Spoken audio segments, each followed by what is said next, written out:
which is the Right Honourable Greg Clark MP. Greg is the MP for Royal Tunbridge Wells and is chair of the House of Commons Science and Technology Select Committee. Greg, good morning. Good morning, Stephen. Can you hear me okay? I can indeed. Very good. What you have to say for up to sort of 10 minutes. Excellent. Well, thanks very much indeed. And as you just said, it would be something to look forward to be able to meet everyone, hopefully next year in person with even more eager anticipation. I just wanted to say a bit about what the work of the House of Commons Science and Technology Committee is doing on climate change and on net zero, and to really ask for some of your help, everyone on the call, in helping frame our future inquiries so that we can be as relevant and as helpful as possible. Obviously, just in terms of the committee, a lot of the last year and 18 months has been focused on the pandemic, both with our own inquiry and the joint inquiry we've been undertaking with the Health and Social Care Select Committee. We're now writing up the report on the lessons learned from the pandemic so far. The purpose of this, knowing that the public inquiry, when it eventually gets underway, will clearly be several, well, almost certainly over a year in reporting, and yet there are lessons that can be learned and applied now. So we're busy squeezing out those lessons from the evidence that we've heard over the last year and 18 months. But we are very keen and have been insistent that that is not the only thing that we should be doing, even though this probably has been the biggest scientific, certainly emergency during our lifetimes, those members of the committee, because we have another emergency, and the requirement to make progress towards attaining net zero is something that the committee, all members, feel is very important to us. For me, I've got some personal history here, having been the Secretary of State for Business, Energy and Industrial Strategy, in which my last act was to bring to the House of Commons the legislation to put in place the net zero target. And in fact, there was a certain symmetry there, because when I was the Shadow Secretary of State for Energy and Climate Change, I led my party in the consensus in passing the Climate Change Act that put the original 80% target there. So personally, I'm very committed to making sure that we maintain the consensus that exists in taking action. What's the committee been doing on this in the last year? Well, a couple of things that I would mention. We've got an inquiry that we are well into, in fact, nearly concluding, into the role of hydrogen in attaining net zero. As is evident from the discussion today, there are so many different aspects and different contributions to the net zero agenda that we thought that a service that we could perform would be to go into some detail into a particular technology in this case, and really understand what's the contribution that's possible, so that we can give advice that government, we hope, will act on. And so we've been looking in some detail at the potential role of hydrogen in transport, in heat, in industrial processes such as the production of steel and cement. And it's been a fascinating inquiry. And if anyone is interested in this, do go to the committee's website on the Parliament pages and either see the videos of our sessions or the transcripts of the evidence, because there has been very high levels of disagreement between witnesses, with some people regarding hydrogen as destined to have some marginal place in our contribution to net zero, and others thinking it's going to have a major and transformational role. And in the face of that disagreement, the committee is going to work hard to find the best advice to government, conscious that sometimes the politically comfortable option of keeping lots of things on the table may not be the right advice when it comes to delivery and the attainment of net zero. If it were to be the case that hydrogen refueling stations, for example, for passenger vehicles were to have a limited life before full electrification takes the strain, then actually the costs of constructing such a network may be better applied to advancing technology in other ways. I give that as an example of some of the evidence that we've had, and it's been a fascinating inquiry so far. We've got a bit further to go before we conclude on that. Then we've obviously been closely involved in the preparation for the COP in November. Our committee, the Science and Technology Committee, is having a session with the President Designate, with Alok Sharma, in September, covering all of the scientific aspects of what is likely to come up in Glasgow.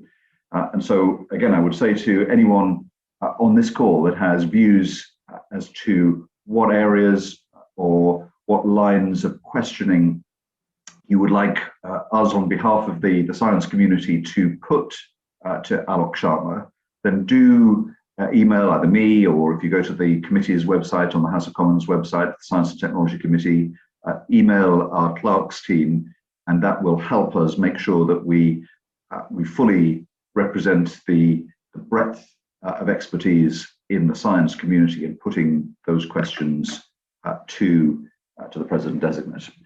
And thereafter, once we've completed our inquiry into hydrogen, we will be starting a new series of inquiries. We want to make sure that we continue to contribute to the net zero agenda. And the committee, as Stephen well knows, has always played a role, I think, in being the select committee of the House of Commons that is a vehicle for transmitting the views of the science community, which are incredibly valued by parliamentarians, into the work of Parliament. And so do think of us like that, and if there are proposals that you have for further inquiries, then do feed them in. And finally, I would say, perhaps in conclusion, when COVID broke at the beginning of last year, some of us, I think, were a bit concerned as to whether this would mean that the focus and the momentum on climate would somehow be eclipsed and people would be distracted from it. My experience, I'm sure it's the same for Stephen and Chi, is that both in Parliament and amongst our constituents, that quite the reverse is true. That actually the experience of the consequences of the pandemic has reinforced the need to be conscious of the devastation that can happen when, in this case, a natural virus careers around the world, and when there are other potential threats, more than threats. The reality of climate change is being felt around the world. It's, I think, redoubled people's determination that we should act when we can. And of course, science has a central role in that. Stephen, let me leave it there and look forward to questions from participants. Excellent. Thank you very much indeed. The first question really is about, and it touches upon some of what you've said, which is, climate change is a huge issue. It's some have described it as an existential threat to us. Do you think it needs a select committee of its own to look into this issue? Now, that's obviously going to shrink your job and make someone else's job. But what are your thoughts on that? Is it too big for you and your committee to look at on its own? Well, so you make a very good point, Stephen, and as you know, the science and technology covers such a broad range of issues, and we have one evidence session a week, and so it is it is certainly impossible to do justice to all of the aspects, the scientific aspects of climate change that we would want to. And so more eyes on it, I would certainly not be resistant to. What I would say, and people on the call will know, that across Parliament, there are lots of colleagues that take an interest in this, including in select committees, the Environmental Audit Committee, to a certain degree, the Environment, Food and Rural Affairs Committee, the Business, Energy and Industrial Strategy Select Committee. And we do coordinate between each other. So tomorrow, for example, the Bays Select Committee is having a session with Alok Sharma, and one of our members, Carol Monaghan, is going to be representing our committee on that. So I think the first thing is to make sure that we are joining up those select committees, but also other groups in Parliament, so that we talk to each other. And I feel that we're doing that. But I suppose the other aspect is that I think, especially, I hope, post-Glasgow, we really will be into an implementation phase. I think to a certain extent, the argument has been one about ambition, at least in the majority of parliamentary opinion in this country. And so when it comes to the Business Committee, for example, or the DEFRA, the Agriculture Committee, a lot of it is turning the aspirations into commitments, into action. And so I think having climate change being sort of mainstream in the agenda of other committees and their ministries, I think is probably the right way to go. But the point is well taken that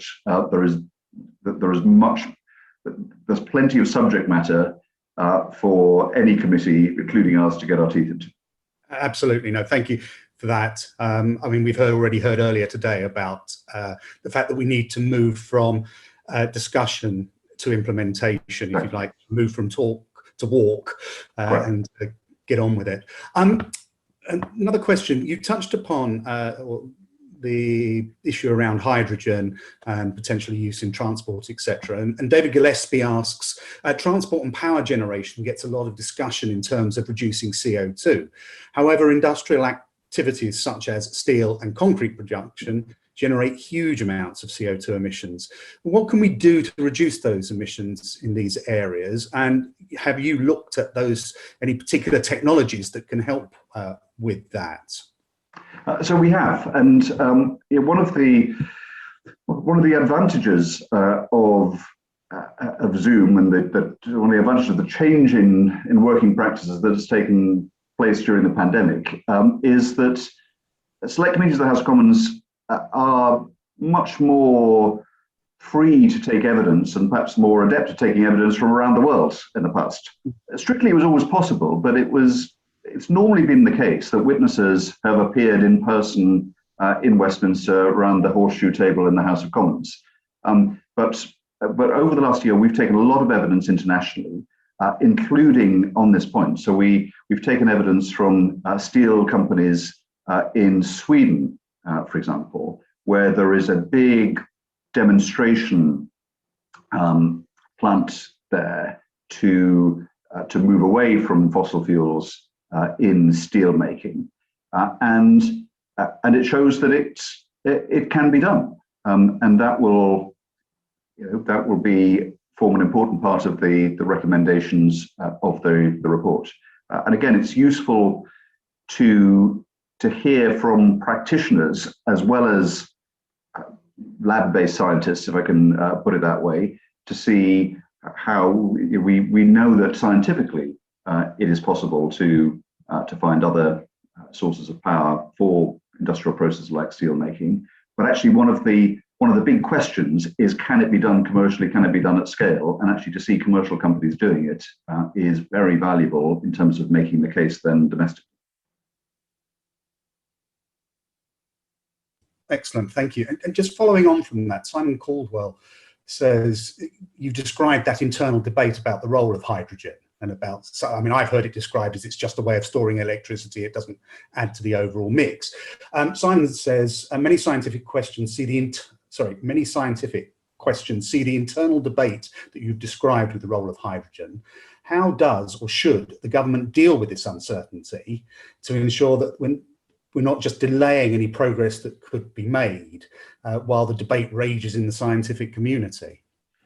Well, so that is absolutely the crux of the issue that we are grappling with, because it may be that we're not going to get a consensus around this for some time, and to wait for a consensus that may elude us for years could stop the scale of investment that's needed, either in pump priming and establishing hydrogen networks, or conversely, if we were to conclude that that electricity rather than hydrogen was going to be the kind of the workhorse powering the economy, equally it could prevent the wholesale upgrade of the grid that's needed.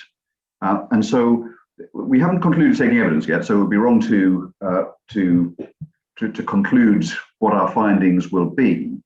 But I'm very conscious from having taken this evidence that sometimes you've got to make a decision. If I look at offshore wind, for example, that was a technology in which, before we knew that it was going to be have the potential to be as price competitive with other forms of power that we now know it is, we did place a big investment, a bet, if you like, that this was worth backing and getting to scale. And we didn't dissipate that across an infinite number of technologies. We placed a big bet on offshore wind. And in my view, we should draw the lesson that that was the right thing to do. And so when it comes to particularly hydrogen versus mains electric power, I think the government does have a choice to make, and the committee will apply itself to give the best guidance on that, rather than to duck the question and say, well, just hedge your bets for another 5 years or so, by which time time is ticking over before we get to 2050, and 5 years is a long time in that. Absolutely, and I'm sure we will very much look forward to seeing the final report when it's published. Thank you very much indeed, Greg, for joining us. Again, time has beaten us.